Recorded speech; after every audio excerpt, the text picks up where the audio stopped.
Bismillah. Assalamualaikum warahmatullahi wabarakatuh.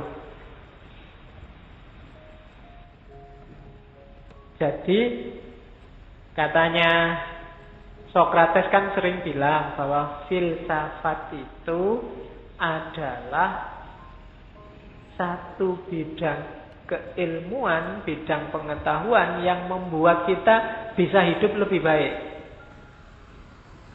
Kenapa? Karena kita bisa berpikir lebih baik. Sokrates kan gitu. Pengetahuan meniscayakan kebaikan. Pengetahuan yang benar, perbuatan pasti juga benar. Tidak mungkin orang ngerti pengetahuan yang benar, perbuatannya salah. Kenapa? Orang kayak gini katanya Plato berarti dia belum benar-benar tahu. Dan dia orang bodoh. Karena kalau orang benar-benar ngerti, kalau dia tahu kebaikan, dia pasti melakukan kebaikan. Jadi katanya Sokrates, makanya untuk hidup dengan baik, kita butuh filsafat. Filsafat itu menunjukkan pada kita, ini loh modusnya hidup yang benar dan baik itu. Filsafat itu menunjukkan pada kita nggak perlu takut ini, nggak perlu takut itu. Kita harus melakukan ini, jangan melakukan itu filsafat. Jadi yang sudah ngaji filsafat sampai sesi 140 sekian, harusnya hidupnya lebih baik kualitasnya. Kalau belum, yo tanyalah pada Sokrates. Kok bisa belum? Harusnya wawasannya tambah, kualitas hidupnya juga naik. Harusnya itu. Itulah hakikatnya filsafat. Kalau belum nyampe situ, ya mungkin masih sofis, bukan filosofia. Kalau sofis itu pengetahuannya banyak, tapi pengetahuan ini diolah untuk kepentingannya sendiri. Hasrat individualnya. Makanya kaum sofis ini selalu gegeran sama Sokrates. Nanti di situ juga ada orang sofis di simposium. Jadi jangan jadi sofis, jadilah filosofis. Oke, terus berarti apa? Filsafat itu belajar tentang hidup, belajar tentang manusia. Dan salah satu gejala manusia, gejala hidup yang luar biasa dalam manusia itu cinta. Setiap kali kajian cinta, pasti di situ disebut bahwa cinta adalah puncak fenomena mentalnya manusia. Jadi dia penting. Makanya kalau filsafat itu belajar tentang hidup, dia harus juga belajar tentang cinta. Nanti di awal-awal disebut ya berarti tema cinta itu tema yang penting, harus dibahas. Kesimpulannya itu. Maka nanti ada sekitar 8 orang dalam buku simposium itu semuanya beropini, berpandangan ngomong tentang cinta. Oke. Terus kita lihat orang pertama yang ngomong dalam simposium. Sebelum ke sana, nanti didefinisikan dalam buku Paedros, cinta itu divine madness. Cinta itu madness. Madness itu kegilaan. Tapi divine madness itu kalau di bahasa Indonesia kan mungkin gila tapi ilahiyah. Susah ya definisi kegilaan tapi sifatnya, karakternya ketuhanan. Gendeng tapi ketuhanan. Susah ya. Bukan ketuhanan yang maha gila loh ya, tapi kegilaan yang bercorak ilahi. Itu cinta. Tidak ada cinta yang tidak gila. Kalau kamu belum nyampe level gila dalam tanda petik ya, bukan gila beneran. Kalau kamu belum nyampe level gila, kamu belum cinta beneran. Makanya dalam Paedros disebut ya kegilaan itu ada 2. Ada kegilaan karena memang sakit jiwa. Kalau ini sih nggak usah dibahas ya, dibawa aja ke dokter. Yang kedua ini, yang divine madness. kegilaan yang ilahiyah. Ini khas. Dia tidak normal kayak yang lain. Dan katanya Sokrates di Phaedrus itu kegilaan ilahiyah itu sebenarnya 4 jenis. Salah satunya cinta. Kegilaan ilahiyah itu ya yang pertama madness of prophecy. Profesi itu semacam kenabian. Para nabi, para pembaharu, orang-orang yang dapat ilham untuk melakukan perubahan sosial itu kan orang-orang yang gila. Nggak normal. Yang lain hidup enak-enak kok dia mikir neko-neko. Ngerusak tatanan, itu kan kegilaan. Itu nabi yang bisa. Jenis pertama, kegilaan. Jenis kegilaan yang kedua adalah madness to escape guilt and hardship. Biasanya orang yang terjebak oleh kerumitan, kesalahan, atau hidup yang beratnya beban luar biasa, itu agak gila. Ketika solusi-solusi normal tidak bisa, itu pikirannya biasanya mulai muncul yang alternatif-alternatif. Itu kegilaan, hardship, dan escape guilt. Itu jenis divine madness juga. Kayak kamu mungkin ada masalah, dipikir yang lurus nggak ketemu solusinya. Wis ngewarang wae lah piye carane. Itu madness, gendeng kan itu. Wong solusi normal nggak bisa kok kamu ambil solusi ngawur aja. Ini butuh kemampuan nggak sembarangan. Itu madness. Kayak kamu ujian nggak ngerti dosennya kitanya apa, mesti kewarang wae sapa ngerti bener.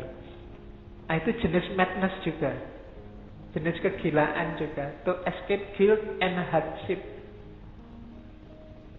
Jadi maka kalau kalian ingin hidupmu berkembang, hidupmu semakin naik kualitasnya, kamu butuh kegilaan ini.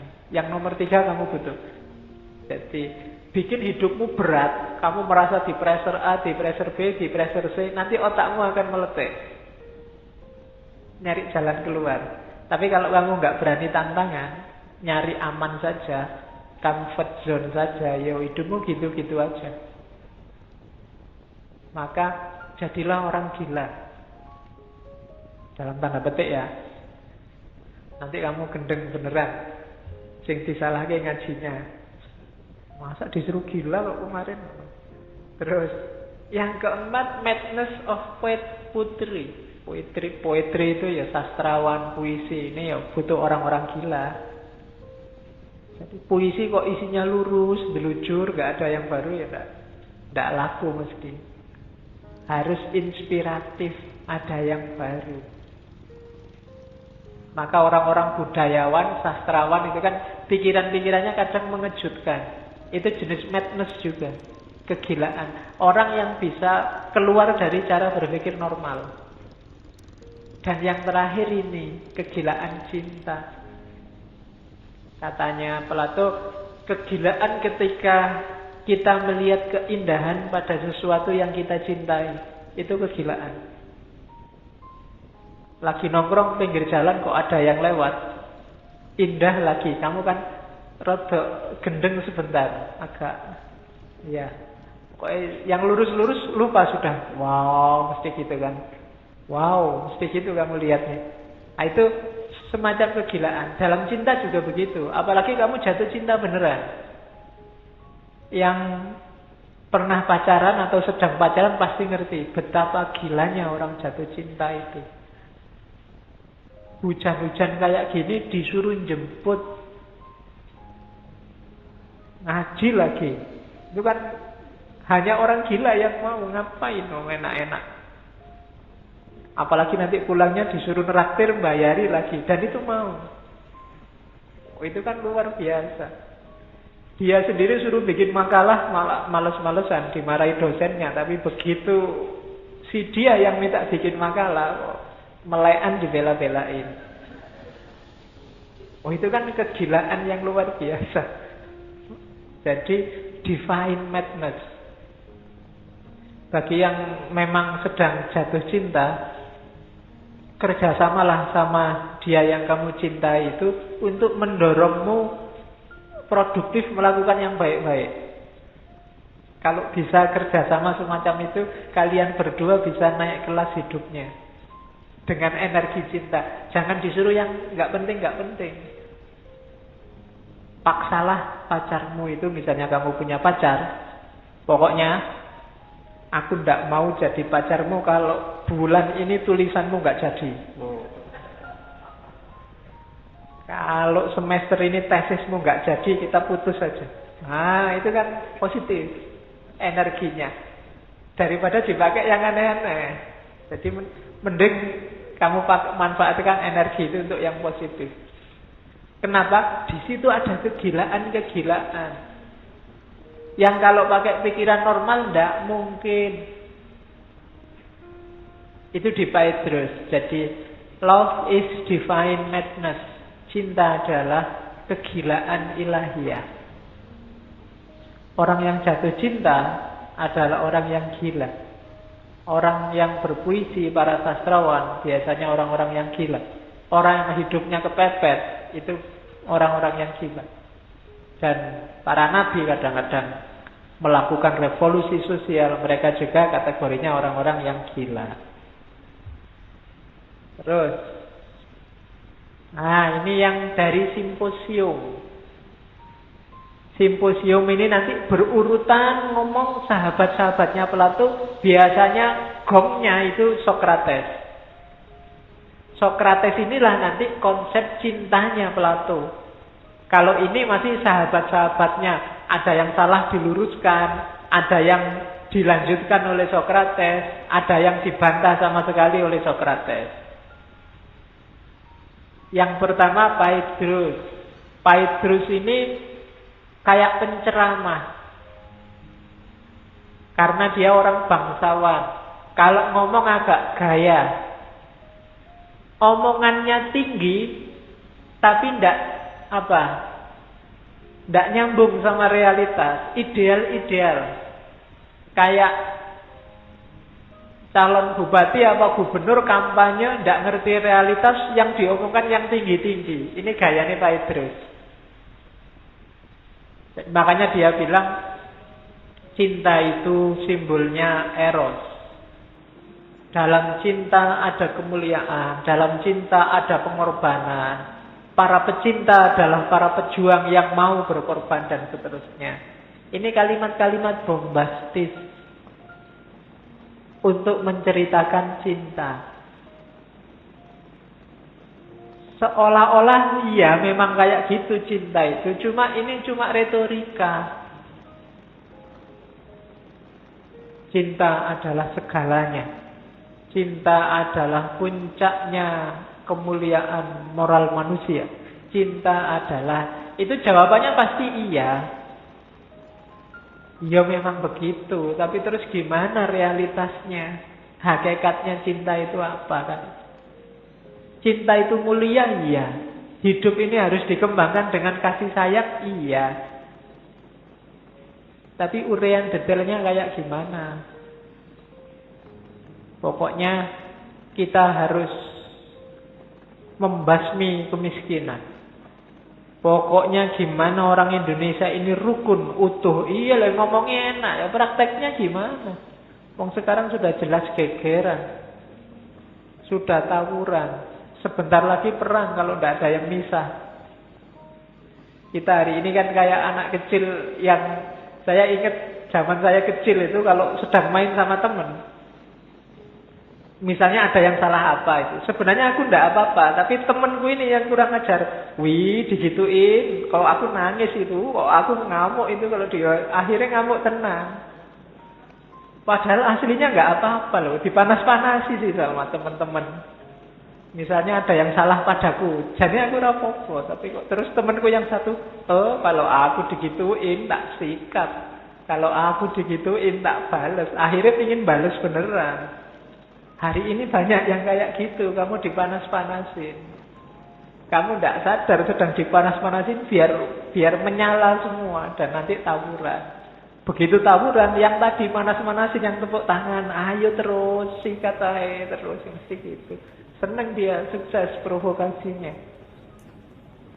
Nah, Petrus ini gayanya itu sebenarnya. Dia ngomong tinggi-tinggi teoritis. Cinta itu mulia. cinta itu